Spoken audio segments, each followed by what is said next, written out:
ನನಗೆ ಒಂದು 2 ವರ್ಷದಿಂದನೇ ಈ ನೋವು ಇತ್ತು ಮೇಡಮ್. ಅದು ಏನೇನೋ ಸ್ಕ್ಯಾನಿಂಗು ಎಕ್ಸ್ರೇ ಎಲ್ಲ ಮಾಡಿಸಿದ್ದು. ಬಯಾಪ್ಸಿ ಒಂದು ಮಾಡಿಸಿದ್ಮೇಲೆ ಗೊತ್ತಾಯ್ತು ನಮ್ಗೆ ಈ ತರ ಇದೆ ಅಂತ. ವೀಕ್ಷಕರೇ, ನೀವು ನೋಡ್ತಾ ಇದ್ದೀರಾ ಕನ್ನಡ ಯೂಟ್ಯೂಬ್ ಚಾನಲ್. ಇವತ್ತು ನನ್ನ ಜೊತೆ ಪೇಷಂಟ್ ಇದ್ದಾರೆ. ಸೊ ಇವರು ಈಗಾಗಲೇ ನಮ್ಮ ಹಾಸ್ಪಿಟಲ್ಗೆ ಬಂದು ಸುಮಾರು 45 ಡೇಸ್ ಇಂದ ಮೆಡಿಸಿನ್ ಕೂಡ ತಗೊಂತಾ ಇದ್ದಾರೆ. ಸೊ ರೈಟ್ ನಾವು ಹೇಗಿದ್ದಾರೆ, ಮುಂಚೆ ಯಾವ ರೀತಿ ಇದ್ರು ಅಂತ ಅವ್ರ ಹತ್ರನೇ ಮಾತಾಡೋಣ. ಹಲೋ ಅಮ್ಮ, ನಮಸ್ತೆ. ನಮಸ್ತೆ ಮೇಡಮ್. ನಿಮ್ಮ ಹೆಸರು? ನನ್ನ ಹೆಸರು ಕಲಾವತಿ. ಎಲ್ಲಿಂದ ಬಂದಿರೋದು? ನಾವು ಮಲ್ಲೇಶ್ವರಮಿಂದ ಬಂದಿದ್ವಿ. ನಿಮ್ಮ ವಯಸ್ಸು ಎಷ್ಟಮ್ಮ? ನನಗೆ 69. ನಿಮ್ಗೆ ಯಾವಾಗಿಂದ ಈ ರೀತಿ ಸುಸ್ತು ಕಾಣಿಸ್ಕೊಳ್ಳೋದಾಗ್ಲಿ ಅಥವಾ ನೋವಾಗಲಿ ಎಷ್ಟು ದಿನ ಆಯ್ತು ಕಾಣಿಸ್ಕೊಂಡು? ನನಗೆ ಒಂದು 2 ವರ್ಷದಿಂದನೇ ಈ ನೋವು ಇತ್ತು ಮೇಡಮ್. ಅದು ಏನೇನೋ ಸ್ಕ್ಯಾನಿಂಗು ಎಕ್ಸ್ರೇ ಎಲ್ಲ ಮಾಡಿಸಿದ್ದು. ಯಾರು ಏನು ನಮ್ಗೆ ಇದು ಹೇಳಲಿಲ್ಲ, ಮತ್ತೆ ಹೇಳಲಿಲ್ಲ. ಹಾಸ್ಪಿಟ್ಲಲ್ಲಿ ಹೋಗಿ ಅಲ್ಲಿ ಟೆಸ್ಟ್ ಮಾಡಿದಕ್ಕೆ ಅವ್ರು ಹೇಳಿದ್ರು ಈ ತರ ಆಗಿದೆ ನಿಮ್ಗೆ ಅಂತ. ಅವಾಗ ಅವರು ನೀವು ಕೀಮೋ ತಗೋಬೇಕು ಮತ್ತೆ ಬಯಾಪ್ಸಿ ಮಾಡಬೇಕು ಅಂದ್ರು. ಬಯಾಪ್ಸಿ ಒಂದು ಮಾಡಿಸಿದ್ಮೇಲೆ ಗೊತ್ತಾಯ್ತು ನಮ್ಗೆ ಈ ತರ ಇದೆ ಅಂತ.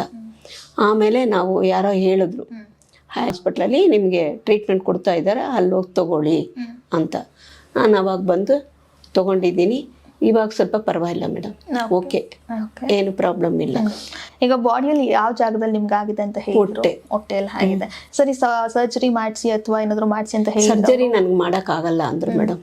ಅದು ಕರಳಲ್ಲಿ ಇದಾಗಿದೆ, ಅದರಿಂದ ಆಗಲ್ಲ, ಬರೀ ಕೀಮೋದಲ್ಲೇ ಇದಾಗುತ್ತೆ ಅಂದ್ರು. ನನಗೆ ಕೀಮೋ ತಗೊಳಕ್ಕೆ ಭಯ ಇತ್ತು, ಅದಕ್ಕೆ ನಾನು ಕೀಮೋ ತಗೊಳ್ಳಿಲ್ಲ. ಓಕೆ, ಅಂದ್ರೆ ಈಗ ಈ ತರ ಆಗಿದಲ್ಲ, ಎಂತಕ್ಕೆ ಈ ರೀತಿ ಆಗಿದೆ ಅಂತ ಡಾಕ್ಟರ್ ಏನಾದ್ರು ಹೇಳಿದ್ರ ನಿಮ್ಗೆ? ನನಗೆ ಗರ್ಭಚೀಲ ತೆಗ್ದಿದ್ದಾರೆ ಮೇಡಮ್.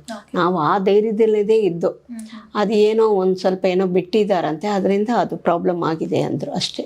ಈಗ ನಮ್ಮ ಹಾಸ್ಪಿಟಲ್ ಬರಕ್ಕಿಂತ ಮುಂಚೆ ಯಾವ ರೀತಿ ಇದ್ರಿ? ಏನಾದ್ರು ಸುಸ್ತಾಗ್ತಾ ಇತ್ತಾ? ತುಂಬಾ ಸುಸ್ತಾಗ್ತಿತ್ತು, ತುಂಬಾ ಸುಸ್ತಾಗ್ತಿದ್ದು. ಏನ್ ಕೆಲ್ಸಾನು ಮಾಡಕ್ ಆಗ್ತಿರ್ಲಿಲ್ಲ, ಯಾವಾಗ್ಲೂ ಮನ್ಕೊಂಡೇ ಇರ್ಬೇಕು ಅನಿಸೋದು. ಮತ್ತೆ ಊಟ ಮಾಡ್ತಿದ್ದೆ, ಆದ್ರೆ ಮಾಡ್ಬೇಕು ಅನಿಸ್ತಿರ್ಲಿಲ್ಲ. ಏನೋ ತಿನ್ಬೇಕು ತಿಂತಿದ್ದೆ. ಇವಾಗ ಹಾಗೇನಿಲ್ಲ, ಕರೆಕ್ಟ್ ಟೈಮ್ ಊಟ ಮಾಡ್ತೀನಿ, ಕರೆಕ್ಟ್ ಟೈಮ್ಗೆ ನಿದ್ದೆ ಮಾಡ್ತೀನಿ. ಸೊ ಚೆನ್ನಾಗಿದೆ, ಓಕೆ, ನೋವು ಅಷ್ಟು ಇಲ್ಲ. ಇವಾಗ 1 ತಿಂಗಳಿಂದ ತಗೊಂತಾ ಇದ್ದೆ. ಹಾಗಾಗಿ ಓಕೆ, ನಿಮ್ಗೆ ಫಸ್ಟ್ ಟೈಮ್ ಇಲ್ಲಿಗೆ ಬಂದಿದ್ರಲ್ಲ, ಅವಾಗ ಡಾಕ್ಟರ್ ಜೊತೆ ಮಾತಾಡಿದಾಗ ನಿಮ್ಗೆ ಹೇಗ್ ಅನ್ಸಿತ್ತು? ನಂಬಿಕೆ ಇತ್ತಾ?